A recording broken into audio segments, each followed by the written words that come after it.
In today's video, I'm going to teach you how to apply for a job at Rocket Money. If you're looking for an opportunity to work at this innovative company, you've come to the right place. I'll walk you through the process step by step, ensuring that you understand exactly what to do. Let's get started. First, you need to open a web browser of your choice and navigate to Google. In the search bar, type Rocket Money and hit enter. You'll see a list of search results.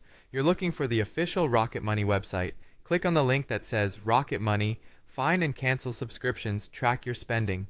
This will take you to their official homepage where you can explore more about what the company does and their offerings. Once you're on the Rocket Money homepage, you'll want to scroll down to the bottom of the page. Here, you'll find a link to their careers section.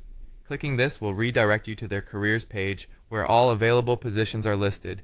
This page is your gateway to discovering the various roles they have on offer, so take your time to explore. Now that you're on the careers page, scan through the list of job openings. You'll likely find a variety of positions in different departments. It's important to identify the role that best matches your skills and interests.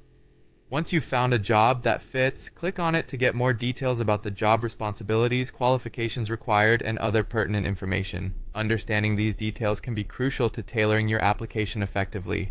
After reviewing the job description, and if you feel there's a good match, there will be an Apply for this job button on the job listing page. Clicking this button will bring up an application form where you'll be asked to enter relevant details. This typically includes personal information, your resume, and any additional documents or information that the company might require. Be thorough and accurate here. Double-check all your entries to ensure there are no mistakes that could hinder your application process. Once you've filled out the necessary information and attached all the required documents, you're ready for the next step. At the bottom of the form, you'll notice a Submit Application button. This final step is crucial. Clicking it will send your application to the hiring managers for review. Take a moment before submitting to review everything once more. When you're satisfied, go ahead and submit your application. That's it. You've successfully applied for a job at Rocket Money. Now, all you need to do is wait for a response from their recruitment team. Remember, patience is key, and even if it doesn't work out this time, there are always more opportunities. Best of luck in your job search.